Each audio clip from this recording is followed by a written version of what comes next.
The keys turned in the lock of apartment 407 with a satisfying metallic click.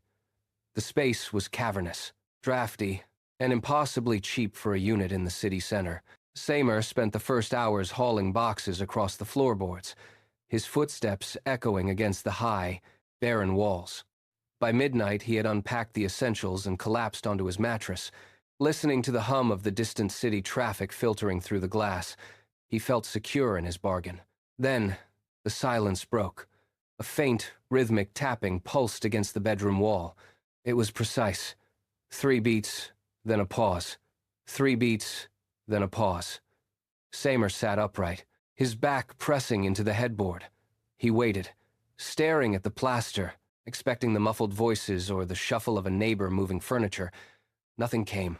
He slid off the bed and pressed his ear against the wall, but the sound had vanished, leaving only the cold, stagnant air of the room behind. He retreated to his pillow, convincing himself it was settling pipes or the shifting foundations of an old building, but sleep remained just out of reach. The next day passed in a blur of mundane work, yet the memory of the wall tapping gnawed at him. Seymour kept his door locked, his eyes darting toward the partition every time the wind rattled the window frame. He told himself it was just the building settling, a structural quirk of an aging complex.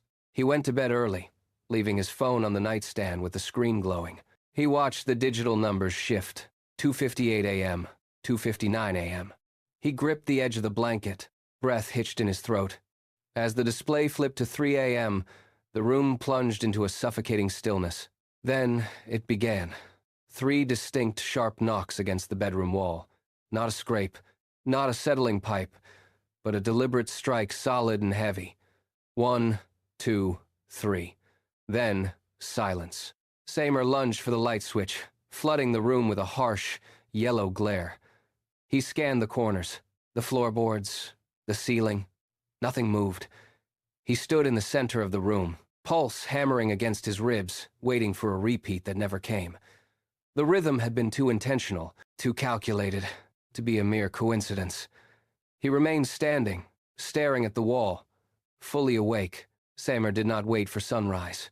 He strode into the hallway, his boots striking the floor with an aggressive rhythm that echoed through the building. He knocked on the door directly across from his own, a heavy, splintered wood frame. The door cracked open, revealing an elderly man with skin like parchment.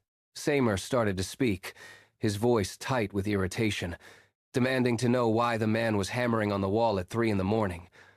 The words died in his throat. As soon as Seymour mentioned the room number, the man's face drained of all color.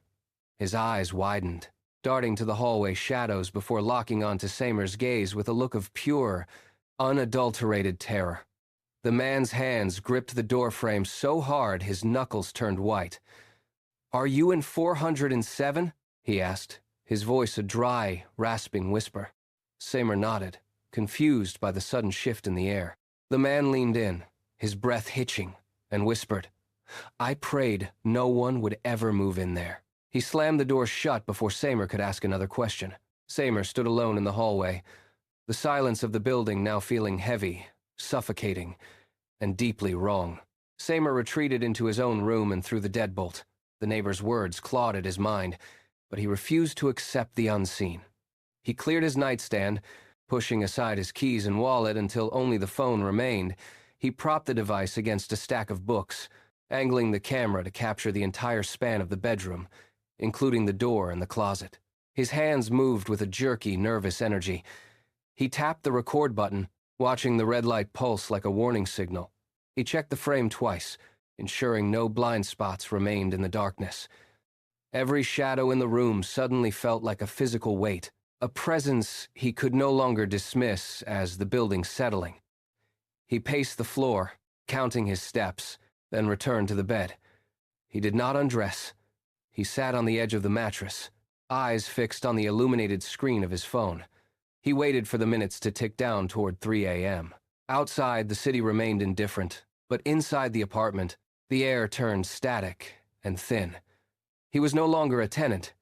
He was a witness, waiting for a crime to unfold. Morning light filtered through the blinds, casting long, thin bars across the floor. Seymour sat at his desk, his fingers hovering over the phone screen. He tapped play, The video showed the room in grayscale, a silent, still landscape of furniture and shadows. He scrubbed the timeline, his eyes scanning the frame for movement. 3 a.m. passed. The room remained empty. 3:05 a.m. Nothing. He leaned closer, his breath fogging the edge of the glass. At 3:07 a.m., the bedroom door began to shift. It did not swing open with a slam. It crept inward, a slow, agonizing arc that revealed the dark hallway beyond. Samer held his breath. A shape detached itself from the gloom of the corridor. It was tall, impossibly thin, and devoid of any human features. It did not walk. It drifted, the edges of its form blurring into the surrounding air like ink dropped in water. It entered the room, moving toward the center of the frame. Samer stared, his hands gripping the desk until his knuckles turned white. The entity stopped. It stood in the center of his room, an absolute void in the digital grain of the recording. He watched it on the screen, then looked up at the empty space in front of him. The air in the room felt colder than the video suggested. The realization hit him like a physical blow. Samer scrambled away from the desk, the chair clattering against the floorboards. He did not waste time gathering his things. He reached for his bag, shoving his phone and a few scattered items inside with trembling hands. His eyes darted toward the door, calculating the path to the hallway. He needed to be out. He needed to leave the building, the floor, the entire neighborhood. He grabbed his bag strap and swung it over his shoulder, his pulse hammering against his ribs. He turned to bolt for the bedroom exit, but the air in the room shifted.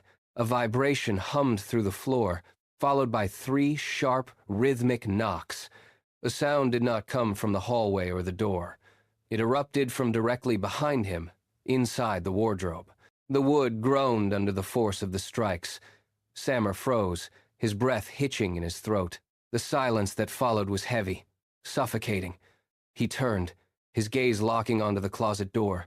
It was closed, but the frame seemed to pulse with a low, unnatural frequency. He dropped his bag.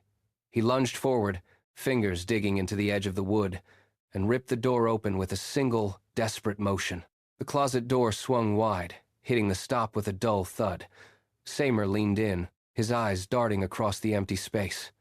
Nothing but wooden hangers and stale, trapped air. No intruder, no shadow. The silence of the wardrobe was absolute, a hollow contrast to the violent knocking that had just echoed within it. He let out a shaky breath, his shoulders dropping. He reached out to close the door, but his fingers brushed against the back panel. The wood felt wrong. It was cold, unnaturally so, and rough to the touch.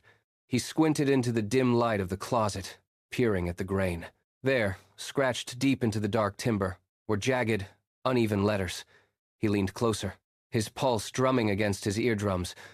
The words were carved with frantic precision. "Do not look behind you." The message hit him with the force of a physical impact. A sharp, freezing chill crawled up his spine, anchoring him to the floor. The air in the room seemed to thicken, pressing against his lungs. He stared at the jagged marks, his vision blurring at the edges. Every instinct screamed at him to run, but his legs refused to move. He stood frozen, trapped by the weight of the command. The command hummed in the air, a tether pulling tight against his consciousness. Samer stood paralyzed, his eyes fixed on the jagged indentations in the wood. He knew he should flee, but the warning acted like a physical weight, pinning him to the spot. His heart hammered a violent rhythm against his ribs, a frantic protest against the stillness. He tried to force his heels to pivot, to break the hold, but his muscles remained rigid, unresponsive. Slowly, against every instinct screaming for him to stay blind, his neck began to tilt. The movement was agonizingly gradual, as if his spine were grinding against stone. He fought the urge to close his eyes, but his gaze was dragged away from the closet and drawn toward the vanity mirror across the room. The glass surface shimmered in the dim light. At first, he only saw his own pale face and the reflection of the bedroom behind him. Then, the space behind his shoulder began to darken. A towering, featureless void emerged in the silvered glass, standing mere inches from his back. The figure loomed, silent and absolute. He stared into the mirror, his breath vanishing as he realized he was no longer alone. The terror surged, a primal command to survive.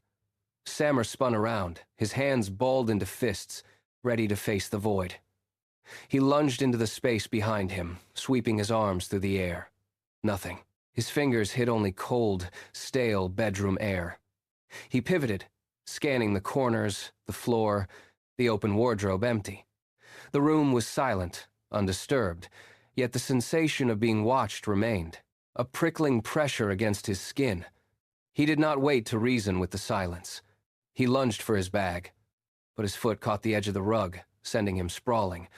He scrambled up, ignoring the pain in his knees, and shoved his belongings into the satchel with shaking, uncoordinated movements. He did not look back at the mirror. He did not look back at the closet. He sprinted for the front door, his breath coming in ragged, shallow gasps.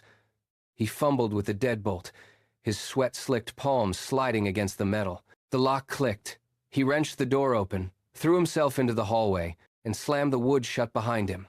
He did not stop running until he reached the street, his heart still slamming against his ribs, leaving the apartment to the silence he could no longer endure. The streets of the city were bright and crowded, but the cold from the apartment did not fade. Sammer spent weeks avoiding the address, his mind replaying the rhythm of the 3 knocks. He began to search, tracking records and speaking to anyone who would listen. The pattern emerged with chilling clarity. He found 4 other names, people who had lived in Unit 407 over the last decade. Each of them had left without notice. Each of them had cited the same rhythmic sound at 3 a.m. as the final catalyst for their departure. There was no rational explanation, no structural flaw in the building, and no history of intruders. The apartment was a trap that fed on the unsuspecting.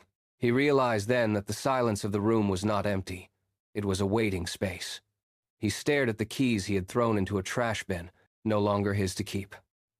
The mystery of the entity remained unanswerable, buried in the wood and the walls.